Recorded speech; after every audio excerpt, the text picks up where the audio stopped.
सुप्रभात। कैसे हैं आप सभी? आशा करती हूँ कि आप सभी अपने घर पर कुशल खुशहाल होंगे और अच्छे से अपनी पढ़ाई कर रहे होंगे। बच्चे, कई दिनों से हम पढ़ रहे हैं काव्य के बारे में। इसके बारे में पढ़ रहे हैं, काव्य के बारे में। काव्य के बारे में हम इससे पहले ऑडियो और वीडियो के माध्यम से चर्चा कर चुके हैं कि काव्य कहते किसे हैं।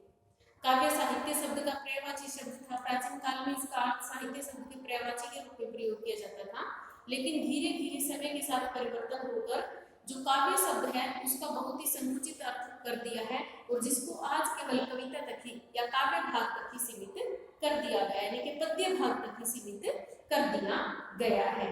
फिर हमने विभिन्न विद्वानों की परिभाषाओं के माध्यम से, चाहे वो संस्कृत भाषा के आचार्य रहे हो या पाश्चात्य विद्वान रहे हो या भारतीय विद्वानों के अनुसार काव्य की परिभाषा के बारे में चर्चा की थी। जिसे बाम्भे ने कहा था शब्दार्थों सहितो काव्यम, तो विश्वनाथ जो 14वीं शताब्दी के साहित्य शास्त्री हैं, उन्होंने कहा था वाक्यम रसात्मकम काव्यम। अलग अलग विद्वानों ने अलग अलग ढंग से काव्य शब्द को परिभाषित करने का प्रयास किया था। कोई भी एक दूसरे की परिभाषा से पूरी तरह से, यानी कि काव्य ऐसा शब्द है जिसको परिभाषा के अंदर बांधना बहुत ही कठिन है। इसीलिए अलग अलग विद्वानों ने अपने अपने दृष्टिकोण से अलग अलग ढंग से परिभाषित किया था। उसी में यदि पाश्चात्य विद्वानों की बात करें तो मैथ्यू आर्नल्ड जी ने कहा है कि जो काव्य है वो जीवन की आलोचना है। वहीं अन्य विद्वानों के अनुसार, यानी कि कॉलरिज के अनुसार, कॉलरिज ने कहा है कि उत्तम शब्दों का उत्तम ढंग से वर्णन ही या क्रमानुसार लिखना ही काव्य कहा गया है। फिर हमने बात की कि काव्य के तत्व कौन कौन से होते हैं। काव्य के तत्वों के बारे में चर्चा करते हुए जिस प्रकार से काव्य की परिभाषा के ऊपर सहमति नहीं बन पाई, उसी प्रकार से काव्य के तत्वों के ऊपर भी जो आचार्य है, जो विद्वान है, वो सहमत नहीं हुए। किसी ने इसमें बुद्धि तत्व को महत्वपूर्ण माना, किसी ने इसमें कल्पना तत्व को महत्वपूर्ण माना, किसी ने भाव तत्व को प्रमुखता दी, इस प्रकार से किसी ने शैली तत्वों के ऊपर बल दिया। इस प्रकार से हम देखते हैं कि विभिन्न विद्वान विभिन्न तत्वों को महत्व देते हैं। अगर हम तत्वों की बात करें तो जैसे सुमित्रानंदन पंत जी ने कल्पना तत्व को महत्व दिया था, मैथ्यू आर्नल्ड जी ने बुद्धि तत्व को महत्व दिया था, कॉलरिज जी ने शैली तत्व को महत्व दिया था, वर्ड्सवर्थ जी ने भाव तत्व को महत्व दिया था। तो इस प्रकार से अलग अलग विद्वानों ने अलग अलग महत्वों के ऊपर जोर दिया था। इस प्रकार धीरे धीरे अब हम काव्य के प्रति मैं आपकी एक समझ बनाने का प्रयास कर रही हूँ कि काव्य होता क्या है। आज का जो प्रमुख रूप से हमारा विषय रहेगा वो है काव्य के प्रकार, कि काव्य कितने प्रकार का होता है। आज हम इसके ऊपर चर्चा करेंगे। तो काव्य के प्रकार के ऊपर भी सभी विद्वान एक सहमत नहीं हो पाए, एक मत के ऊपर सहमति उन्होंने नहीं दर्शाई। जैसे यदि हम बात करें इंद्रियों के आधार पर काव्य के प्रकार, इंद्रियों के आधार पर, इंद्रियों के आधार पर जो काव्य के प्रकार बताए गए वो दो प्रकार के हैं, श्रव्य काव्य और दूसरा है आपका दृश्य काव्य। दूसरा श्रव्य काव्य यानी कि जिसको हम सुन सके, दृश्य काव्य जिसको हम देख सके। दूसरा यदि हम बात करें गुणों के आधार पर, गुणों के आधार पर जो काव्य होते हैं इसके भी दो प्रकार बताए हैं। गुणों के आधार पर जो काव्य के भेद बताए गए हैं वो है उत्तम काव्य और दूसरा है अधम काव्य। उत्तम जो बहुत ही अच्छा हो, बहुत ही बेस्ट हो, जिसके अंदर सभी विशेषताएं हो, और अधम जिसके अंदर वो सभी विशेषताएं ना मौजूद हो। उसके बाद यदि हम बात करें इंद्रियों के आधार पर हम कर चुके हैं, गुणों के आधार पर हम कर चुके हैं। इसके बाद यदि हम बात करें शैली के आधार पर, शैली के आधार पर यदि हम बात करें तो काव्य कितने प्रकार का होता है? दो प्रकार का, पद्य काव्य और दूसरा है आपका गद्य काव्य। आपको बात समझ में आ रही है? पद्य का मतलब जैसे कविता पाठ, जिसमें छंदों का ध्यान रखा जाए, जिसमें भाव तत्वों की प्रमुखता होती है, और दूसरा है आपका गद्य काव्य। इस प्रकार से परिभाषित किया। चौथे यदि हम देखें बंध के आधार पर काव्य, बंध के आधार पर वो है आपका प्रबंध काव्य और दूसरा है आपका मुक्तक काव्य। कौन सा है? प्रबंध और मुक्तक काव्य। इंद्रियों के आधार पर देखें तो वो है श्रव्य काव्य और दृश्य काव्य। गुणों के आधार पर देखें तो वो है उत्तम काव्य और अधम काव्य। शैली के आधार पर देखें, शैली यानी कि लिखने का ढंग, पद्य काव्य और गद्य काव्य। यानी कि पद्य के अंदर जैसे कविताएं लिखी जाती है, गद्य में जैसे आपकी कहानी का उपन्यास है, और बंद काव्य के आधार पर प्रबंध और मुक्तक। अब हम बात करें, ये जो तीन हैं आपके, ये तो हुए आपके लिखने के ढंग के आधार पर, यानी कि ये तो हुए साहित्य के आधार पर। साहित्य के प्रकार, साहित्य का मतलब इसके अंदर आपका गद्य भी आएगा, इसके अंदर आपका पद्य भी आएगा। यानी कि साहित्य के आधार पर काव्य, साहित्य के प्रकार बताए गए। साहित्य सर्वे भी हो सकता है, दृश्य भी हो सकता है, साहित्य उत्तम भी हो सकता है, साहित्य अधम भी हो सकता है, साहित्य गद्य में भी है, साहित्य पद्य में भी है। लेकिन अगर ये लास्ट वाला अंतिम की अगर हम ध्यान दें तो ये केवल काव्य के आधार पर, यानी कि काव्य को मुख्य रूप से विभाजित किया है, क्योंकि वर्तमान काल में मैंने आपको पहले भी बताया कि वर्तमान काल में जो काव्य शब्द है इसका अर्थ किस तक संकुचित कर दिया गया है, केवल पद्य भाग तक संकुचित कर दिया गया है। लेकिन हम इनको देखा नहीं कर सकते, ये भी किसके प्रकार है? काव्य के ही प्रकार है। बात की जाए अब प्रबंध की परिभाषा देना, तो प्रबंध उस काव्य को कहते हैं, आपसे पूछा जा सकता है, शॉर्ट क्वेश्चन में पूछा जा सकता है, छोटे क्वेश्चनों के अंदर पूछा जा सकता है कि प्रबंध काव्य किसे कहते हैं? जिसमें कोई कथा पूर्व और अपर के कथा को बांधते हुए, जिसमें श्लोकों के माध्यम से, पद्य के माध्यम से जब कथा जिस रचना में ऐसे लिखी जाती है उसे प्रबंध काव्य कहते हैं। यानी कि जिसमें एक कथा पहले के और बाद के घटनाओं से जोड़कर जो लिखी जाती है, जिस प्रकार से बहुत ही अच्छा उदाहरण आप रामचरितमानस का ले सकते हैं। तुलसीदास की जो रामचरितमानस है वो क्या है? प्रबंध काव्य का एक बहुत अच्छा उदाहरण है। और जिस प्रकार से जो बिहारी के दोहे हैं, जो सूरदास जी के पद्य हैं, जिसकी कथा का कोई प्रभाव नहीं पड़ता, आप सबसे पहले वाले पद्यांश को, पहले वाले पद को सबसे अंतिम लिख दोगे, वहां पढ़ लोगे, उसका भी वही, तब भी वही अर्थ रहेगा। अगर सबसे बाद वाले को सबसे पहले पढ़ लोगे, उसका भी कोई फर्क नहीं पड़ेगा। लेकिन जो रामचरितमानस है वो आपको एक स्टेप बाय स्टेप, यानी कि पहले राम का जन्म हुआ था, फिर वो शिक्षा ग्रहण करने के लिए गया था, फिर उसको वनवास दिया गया था, फिर वो वनवास में से वापस आया था, अयोध्या गया था, वहां गया था, वहां गया था।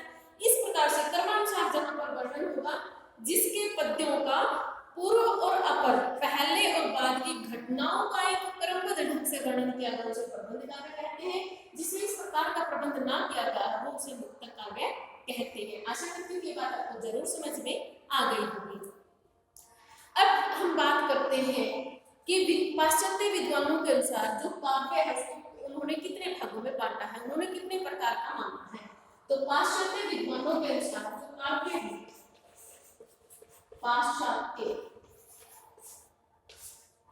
विद्वानों के अनुसार काव्य को दो प्रकार का माना है। कितने प्रकार का माना है? दो प्रकार का। एक है आपका विषयगत,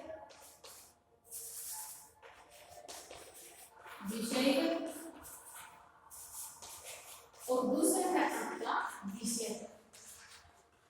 क्या है? विषयगत। विषयगत और विषयगत के अंदर मैं इसको थोड़ा सा ऐसे लिखूंगी, एक होता है विषयगत और दूसरा है विषयगत।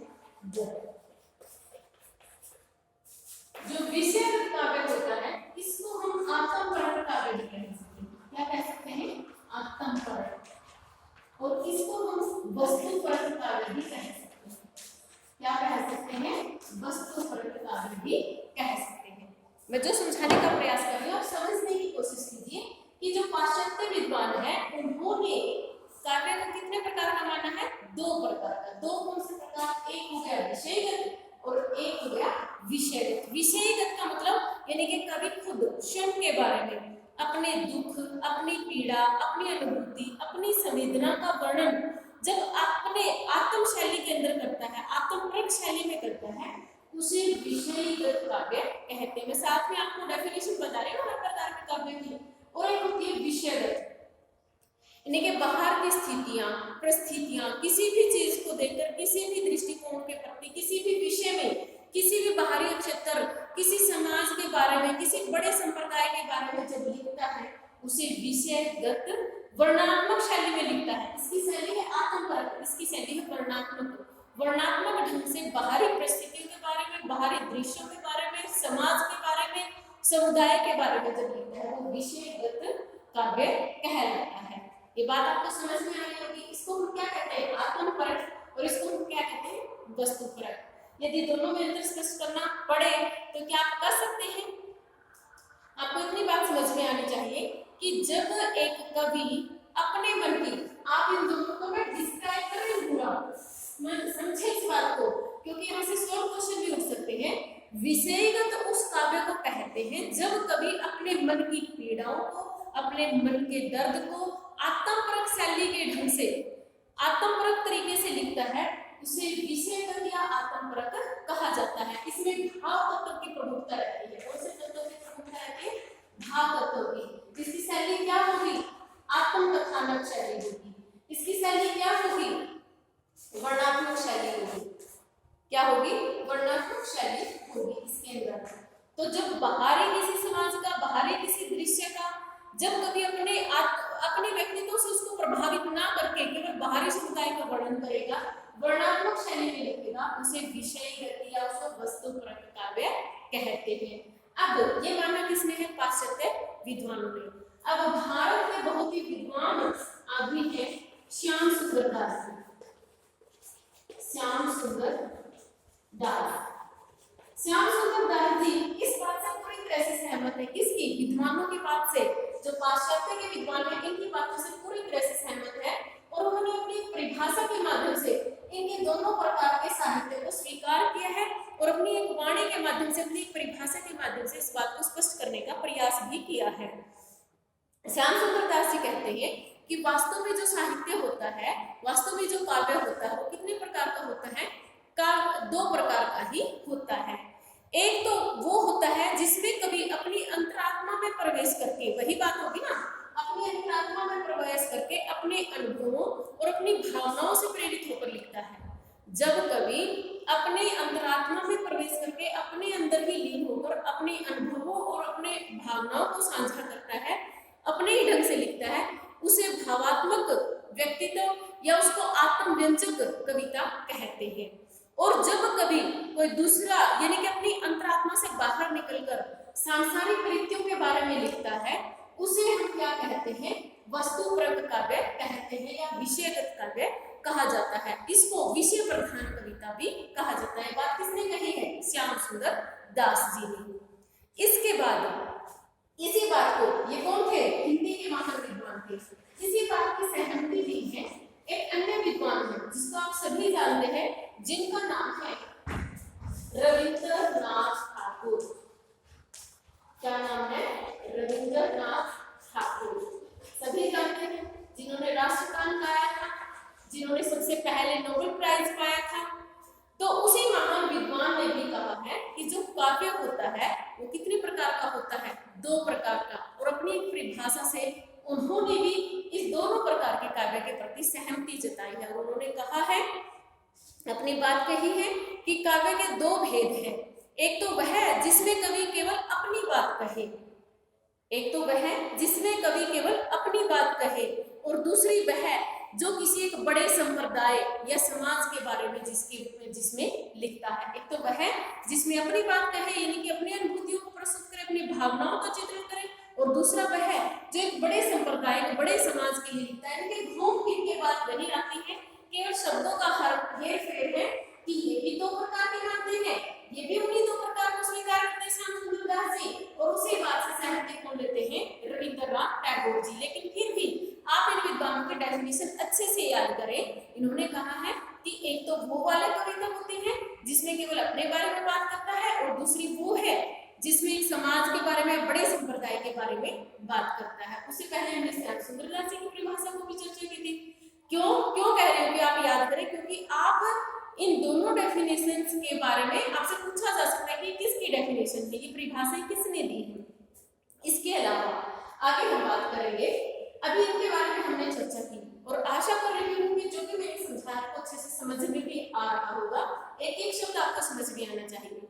आगे यदि हम बात करें इसका और अधिक विस्तृत ढंग से, यानी कि जो शैली भेद बताए गए हैं वो क्या है, पद्य काव्य और गद्य काव्य। अब मैं पद्य को विभाजित करने का प्रयास करूंगी कि जो पद्य होते हैं किसके कितने भाग होते हैं। तो पद्य के जो भेद होते हैं वो 3 माने गए हैं। कौन कौन से, एक तो महाकाव्य, एक माना जाता है खंडकाव्य, महाकाव्य और खंडकाव्य, और एक तीसरे के अंदर आता है आपकी यानी कि मुक्तक, यानी कि प्रबंध और प्रबंध काव्य और आपका मुक्त काव्य आएगा, जिसमें प्रबंध में आपके आएंगे ये 2 प्रकार के होते हैं। एक होता है प्रबंध काव्य और एक होता है मुक्त काव्य। पहले किस हिस्से में इसको पढ़ेंगे कि जो पद्य भाग है ये कितने प्रकार का होता है, 2 प्रकार का। जो हमने यहाँ किया है ना इसी को भाजित कर रहे हैं हम कि बंध के आधार पर, यानी कि पद्य के जो भेद होते हैं 2 होते हैं। सॉरी, ये बात क्षमा प्रार्थी हूं मैं, आप यहाँ दोबारा ध्यान से देखिए। जो पद्य भाग है वो कितने प्रकार का होता है, 2 प्रकार का, प्रबंध और मुक्त। जो प्रबंध काव्य है उसके 3 भेद हैं, एक तो महाकाव्य, एक खंडकाव्य, महाकाव्य, खंडकाव्य और लंबी कविताएं इसके अंतर्गत आती है।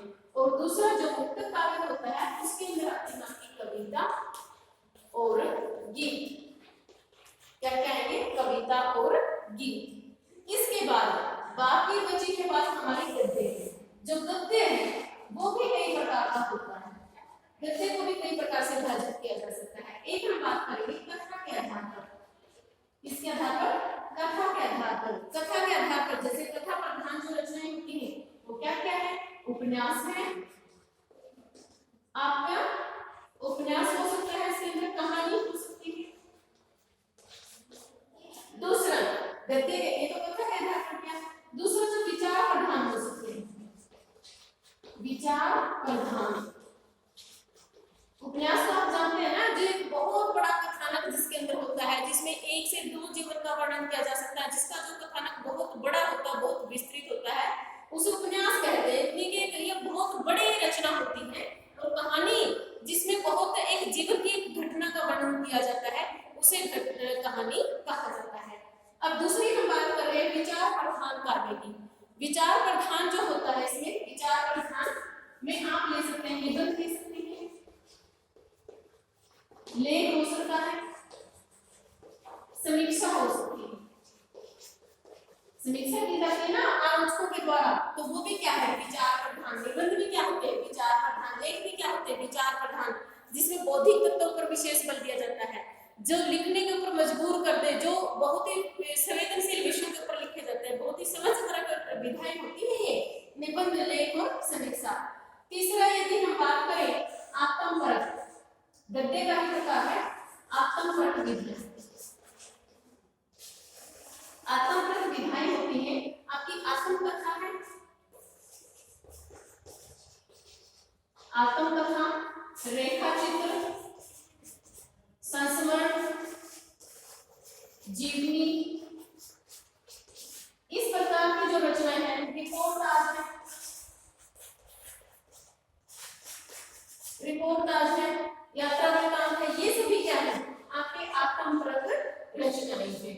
इनके बारे में कभी विधाओं के बारे में भी विस्तृत चर्चा करेंगे, समय मिला तो जरूर की जाएगी, मैं आपको सब कुछ समझाने का प्रयास करूंगी। लेकिन आज का जो हमारा विषय है वो आपको बहुत अच्छे से समझ में आना चाहिए। आज हमने चर्चा की है काव्य के प्रकारों की।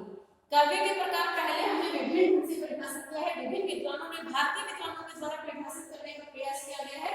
सबसे पहले इंद्रियों के आधार पर, दोबारा से मैं रिवाइज करवा रही हूँ, ध्यान से सुनिए, कि श्रव्य और दृश्य काव्य।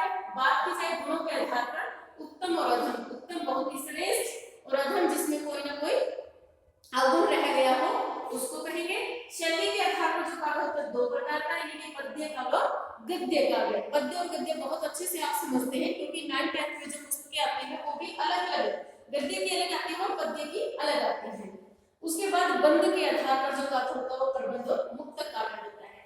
फिर हमने पाश्चात्य विद्वानों के अनुसार किया, उन्होंने 2 प्रकार बताए, विषयगत और विषयगत। विषयगत जिसमें कवि अपने मन का वर्णन करे, जो आत्मपरक होते हैं, और विषय जो बाहर से प्रभावित होकर लिखे उसे विषयगत या वस्तुगत कहते हैं। इसके अंदर भाव तत्वों की प्रबलता होती है। इसकी शैली आत्मकथात्मक शैली होती है, इसकी शैली वर्णनात्मक शैली होती है। इसी बात से सहमति दी है हमारे श्याम सुंदर कारकी ने। इसी बात से सहमति दी है बांग्ला भाषा के बहुत ही सुप्रसिद्ध साहित्यकार रविंद्रनाथ टैगोर जी के द्वारा दी गई है। उन्होंने अपने ढंग से इसी बात को परिभाषित करने का बल दिया है कि जिसमें अपना वर्णन करे, एक तो वो होता है जिसमें एक बड़े संप्रदाय का चित्रण करे, एक वो होता है। काव्य के दो प्रकार माने हैं रविंद्रनाथ टैगोर जी ने, ठाकुर जी ने। उसके बाद अलग ढंग से हम केवल इतने प्रकार से नहीं अन्य प्रकार से भी इसका विभाजन कर सकते हैं। किस प्रकार से कर सकते हैं? इन्हीं को जो शैली के आधार पर लिए गए हैं गद्य और पद्य का। सबसे पहले हमने पद्य का विभाजन किया। पद्य कितने प्रकार के होते हैं? दो प्रकार के, एक होते हैं प्रबंध और एक होते हैं मुक्तक, जो आप यहाँ पर कर चुके हैं। प्रबंध और मुक्तक किसके आधार पर? बंध के आधार पर। किसके प्रकार के? पद्य के। तो प्रबंध कौन से हैं? जैसे महाकाव्य है, खंड काव्य है, लंबी कविताएं हैं। प्रबंध काव्य में आप बहुत अच्छा उदाहरण किसका दे सकते हैं? आप दे सकते हैं रामायण का, रामचरितमानस का। मुक्तक काव्य जिसमें कोई कथानक ना चले, जिसमें पूरा ऊपर से कोई किसी चीज का सरोकार ना हो, जो बहुत ही शॉर्ट में लिखी जाए, जो किसी विशेष घटना के ऊपर आधारित हो, उसे हम कविता कह सकते हैं। गीत में भाव तत्व की प्रबलता होती है, उसे गीत कहते हैं। फिर हम करते हैं गद्य का विभाजन।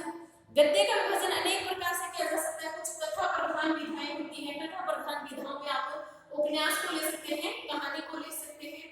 फिर आपने लिया है यहाँ पर विचार प्रधान। विचार प्रधान में आपने निबंध है, समीक्षा है, लेख है, ये ले सकते हैं।